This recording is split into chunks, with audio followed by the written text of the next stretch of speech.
왜 사람들은 어떤 사람을 우습게 볼까? 한번 생각해 보세요. 우리는 왜 어떤 사람을 쉽게 무시하고 또 어떤 사람에게는 감히 반말조차 하지 못할까요? 어떤 사람은 자기도 모르게 주변에서 함부로 대하게 되고 어떤 사람은 아무 말 하지 않아도 자연스럽게 존중을 받습니다. 혹시 여러분은 왜 사람들은 나를 쉽게 보고 함부로 대할까? 라고 고민해 본 적이 있나요? 왜 어떤 사람은 항상 무시당하고 또 어떤 사람은 어디서나 당당한 걸까요? 그 차이는 어디서 오는 걸까요? 이 질문에 대한 답을 다산 정약용 선생의 지혜와 불교적 관점에서 풀어보겠습니다. 조선 후기의 실학자이자 차세의 대가였던 정약용 선생은 사람이 자신을 소중히 여기지 않으면 남들도 결코 그를 소중하게 생각하지 않는다라고 하셨습니다. 불교에서는 이렇게 말합니다. 마음이 곧 세상을 만든다. 즉, 우리가 어떤 태도를 가지느냐에 따라 사람들이 우리를 대하는 방식이 결정된다는 뜻입니다. 여러분이 자신을 존중하면 세상도 여러분을 존중하게 됩니다. 오늘은 절대 만만하게 보이지 않는 처세와 대화법에 대해 이야기하려 합니다. 다산 선생의 지혜와 불교적 깨달음을 바탕으로 여러분이 어디서든 당당하고 존중받는 사람이 될 수 있도록 실제 사례와 함께 5가지 중요한 부분을 전해드리겠습니다. 이제 본격적으로 이야기해볼까요? 사람이 함부로 하지 않는 사람의 태도. 옛날 한마을에 이름 없는 스님이 살고 있었습니다. 그는 조용히 절에서 수행하며 특별히 높은 지위도 반한 권력도 없었지만 마을 사람들은 그를 깊이 존경했습니다. 어느 날 한 젊은 장사가 스님에게 묻습니다. 스님, 저는 덩치도 크고 힘도 센데 왜 사람들은 저를 만만하게 볼까요?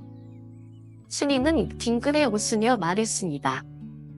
자네가 힘은 가날지 몰라도 마음이 가볍기 때문인데. 젊은 장사는 어리둥절했습니다. 마음이 가볍다니요? 스님은 젊은 장사를 데리고 강가로 갔습니다. 그리고 물에 떠있는 작은 나뭇가지를 가리키며 말했습니다. 이 나뭇가지를 보게. 바람이 불면 이리저리 떠다니지 않는다. 하지만 강 바닥이 커다란 바위는 바람이 불어도 물이 흘러도 흔들리지 않네. 스님은 다시 말을 이었습니다. 자네가 아무리 힘이 세도 말과 행동이 가볍고 변덕스럽다면 사람들이 자네를 쉽게 여길 걸세. 하지만 마음을 깊고 무겁게 가지면 사람들은 함부로 대하지 못할 걸세. 이 말을 들은 장사는 깨달았습니다. 아, 나는 내면의 무게가 부족했구나. 이 이야기가 주는 교훈. 사람들이 우리를 쉽게 보고 함부로 대하는 이유는 우리가 스스로 가벼운 태도로 살고 있기 때문입니다. 남이 뭐라고 하면 쉽게 흔들리고 불쾌한 말을 들으면 어색하게 웃어넘기고 자지지장이 없고 말끝을 흘리는 사람은 자연스럽게 만만하게 보이게 됩니다. 반대로 자신의 말과 행동에 확신이 있는 사람은 남들이 쉽게 대하지 못합니다. 그러니 기억하세요. 마음이 가벼운 사람은 나뭇가지처럼 흔들리고 떠다니지만 마음이 무거운 사람은 바위처럼 흔들리지 않는다. 말의 무게, 어떻게 말을 해야 사람들이 나를 존중할까? 옛날 한 나라에 명리관 재산이 있었습니다. 그는 왕의 곁에서 걱정을 보좌하며 많은 사람들과 대화를 나누었지만 아무리 높은 신분이라도 그를 쉽게 대하지 못했습니다.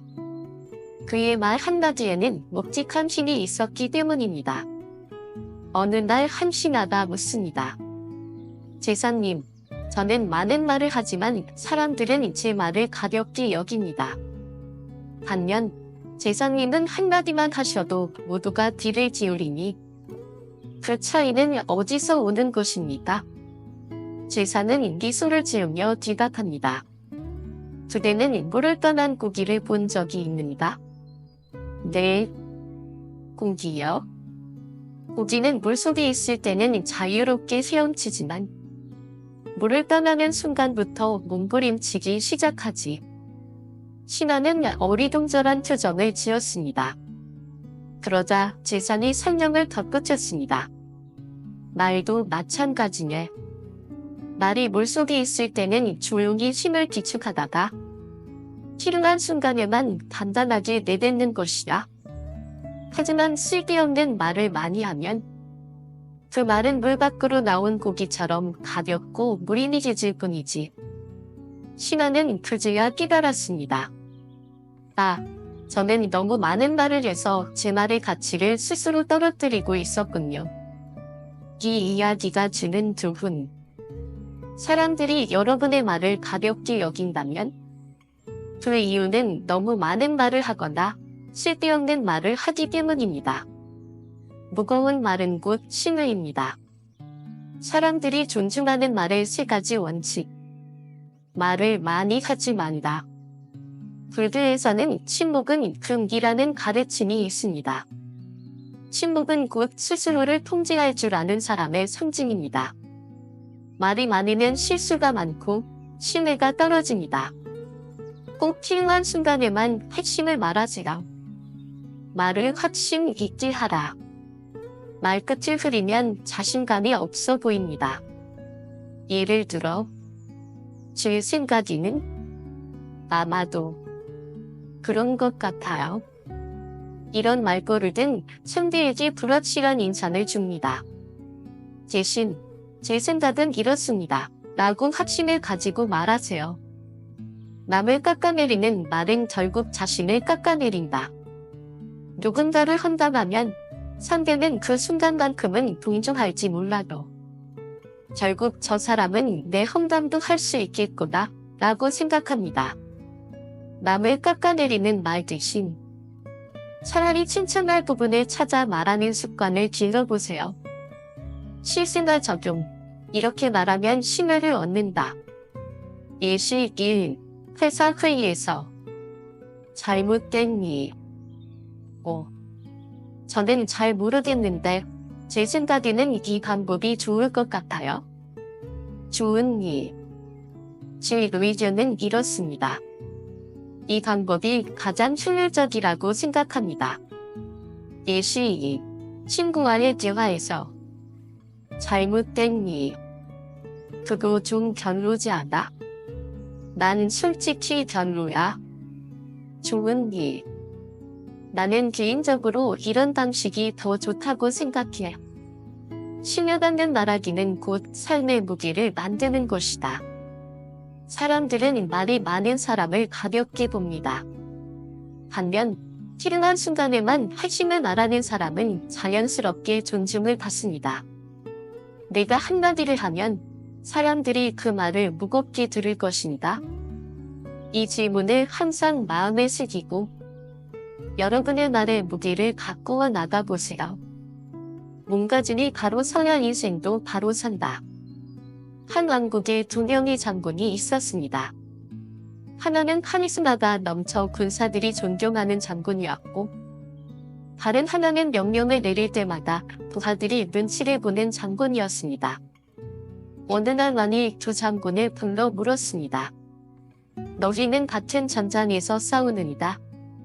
왜 한 명은 존경받고 다른 한 명은 무시가 나는 것인가?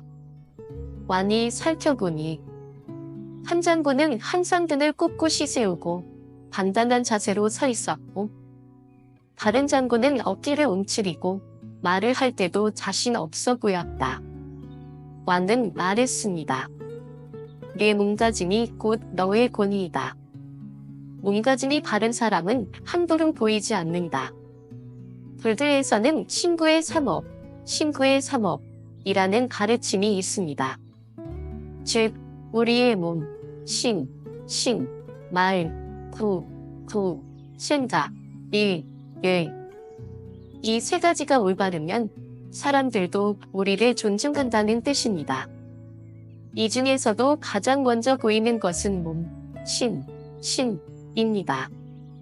우리가 말을 하기 전에 상대는 우리의 자세, 표정, 몸짓을 보고 이미 판단을 합니다.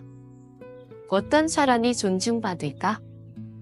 허리를 꼿꼿이 펴고 서 있는 사람. 걸을 때도 단단한 사람. 앉을 때 흐트러지지 않는 사람. 어떤 사람이 쉽게 무시가 날까? 등을 구부리고 움츠린 사람. 걸을 때 주의를 의식하며 불안해 보이는 사람. 앉을 때 다리를 떨거나 불안하게 움직이는 사람. 불교 이야기, 부처님의 단단한 걸음. 한 번은 부처님께서 마을을 지나고 계셨습니다. 그 모습을 본 한 사람이 말했습니다. 저분은 왕인가? 신인가? 사람들은 부처님이 천천히 하지만 힘있는 걸음으로 걸어가는 모습을 보고 자연스럽게 존경심을 느꼈던 것입니다. 부처님은 미소를 지으며 말했습니다. 나는 단지 끼어있는 사람일 뿐이다. 끼어있다는 것은 자신의 몸가짐을 항상 의식한다는 것입니다. 부처님의 걸음, 앉음, 서 있는 모습 하나하나가 모두 단정하고 기품이 있었기에 사람들은 쉽게 함부로 하지 못했습니다. 일상에서 몸가짐을 바르게 하는 방법. 1. 허리를 세우고 걸어라.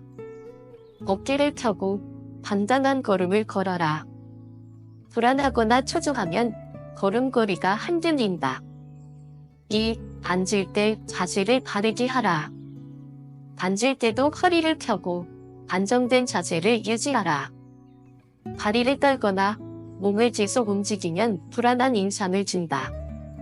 3. 말할 때 몸짓을 조심하라. 손을 필요 이상으로 많이 움직이면 신뢰가 떨어진다. 불필요한 몸짓 없이 천천히 차분하게 말하라. 결론, 몸가짐이 다르면 인생도 다르게 흘러간다. 사람들은 무의식적으로 자세가 바른 사람을 신뢰합니다. 회사에서 발표할 때, 중요한 면접을 볼 때, 처음 만나는 사람과 대화할 때, 이 모든 순간에서 단단한 자세가 여러분의 이미지를 결정합니다. 나는 지금 어떤 자세로 서 있는가? 이 질문을 스스로에게 던지며 몸가짐을 가다듬어 보세요.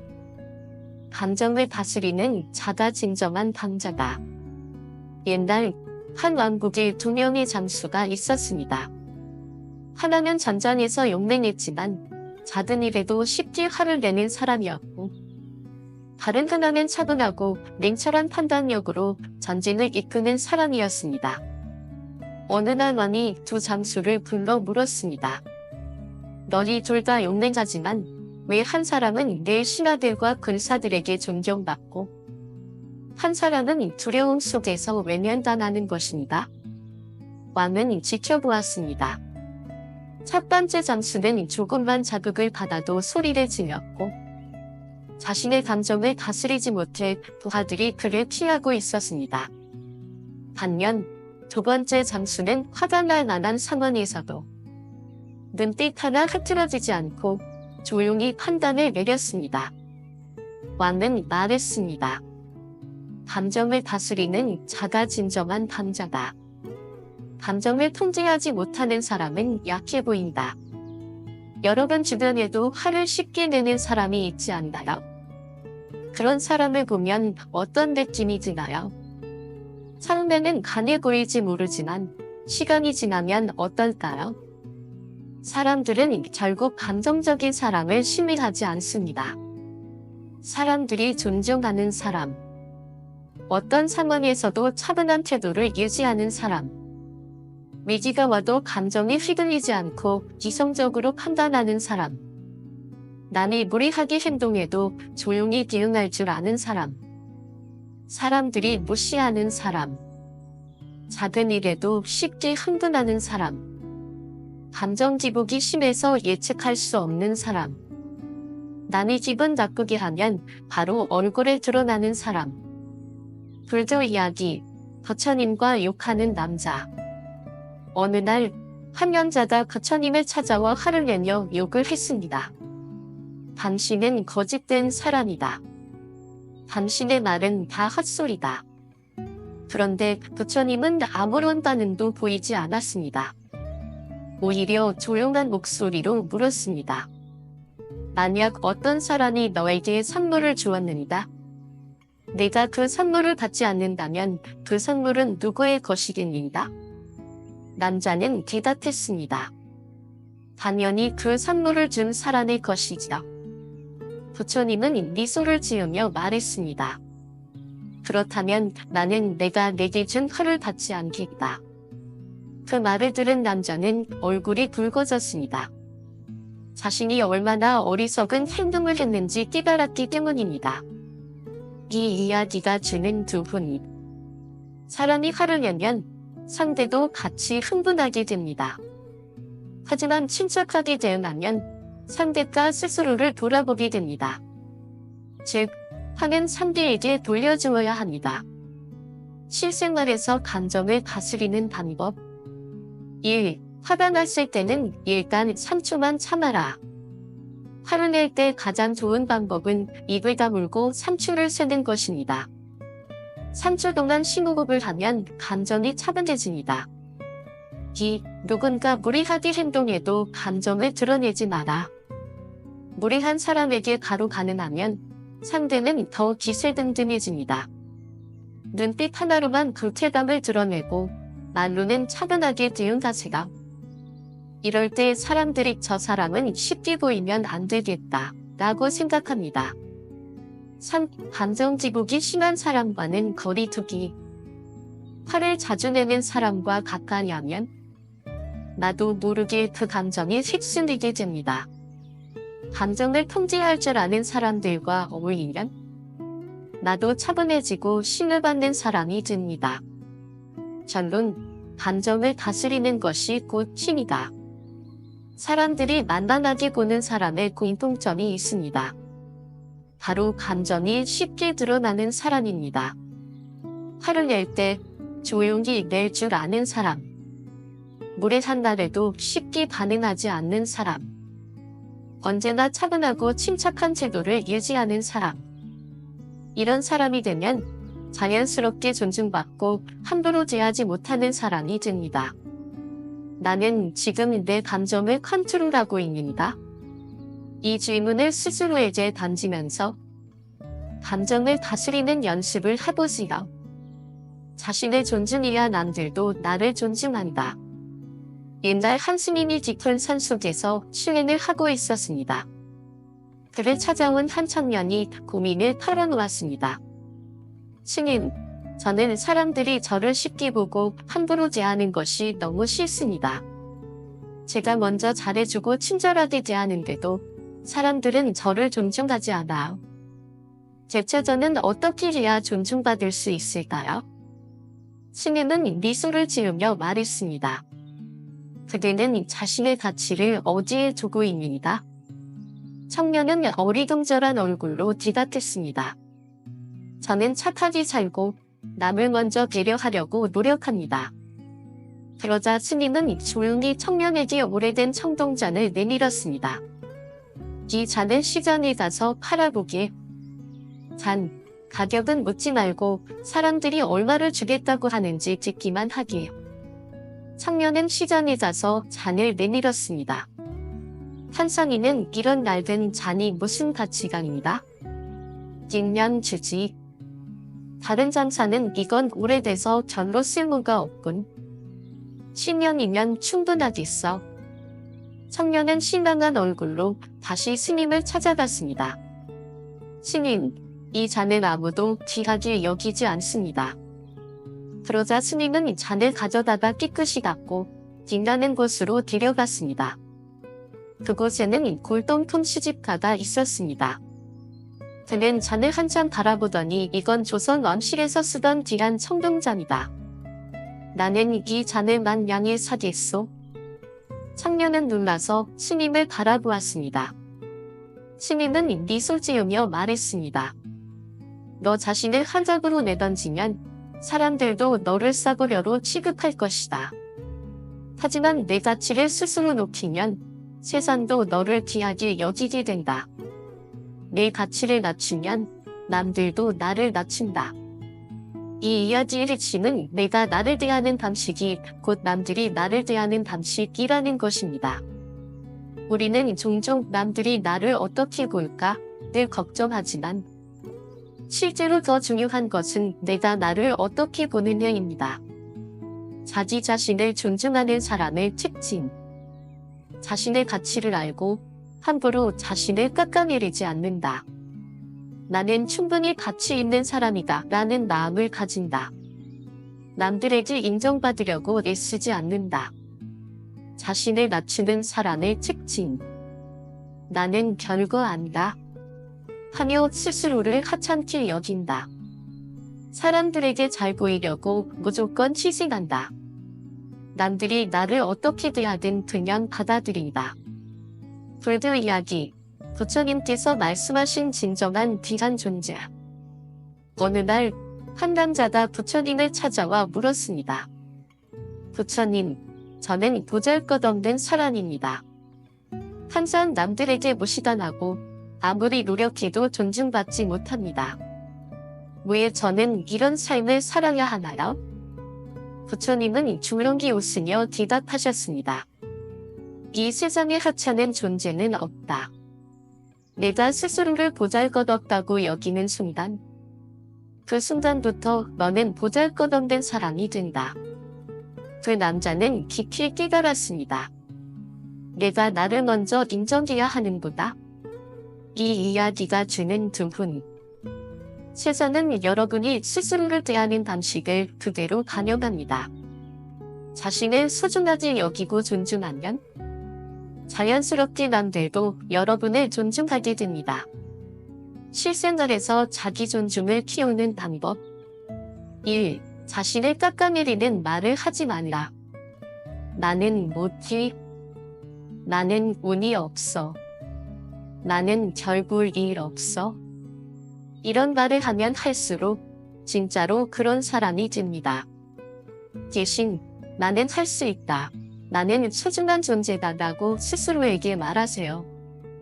2. 남들에게 인정받으려고 애쓰지 마라. 사람들에게 잘 보이려고 무조건 희생하면 오히려 그 사람들은 당연하게 여기고 감사하지 않습니다. 먼저 자신을 존중하고 자신의 정기를 지키세요. 3. 함부로 나를 싸구려로 만들지 말라. 쉽게 네, 알겠습니다 하며 모든 걸 받아들이지 마세요. 이건 내가 원하지 않는 일이다 라고 단단하게 말하세요. 나를 쉽게 이용할 수 없다는 걸 보여줄 때 사람들은 나를 함부로 대하지 않습니다. 결론, 내 가치를 내가 정해야 한다. 사람들은 스스로를 존중하는 사람을 존중합니다. 자신을 낮추면 남들도 나를 낮춥니다. 반대로 내 가치를 알고 나를 소중히 하면 자연스럽게 남들도 나를 소중히 여깁니다. 나는 지금 내 가치를 제대로 인정하고 있는가? 이 질문을 스스로에게 던지며 오늘부터라도 자신을 더 존중하는 습관을 만들어 보세요. 여러분은 언제 자신의 가치를 깨달았나요? 댓글로 여러분의 경험을 공유해 주세요.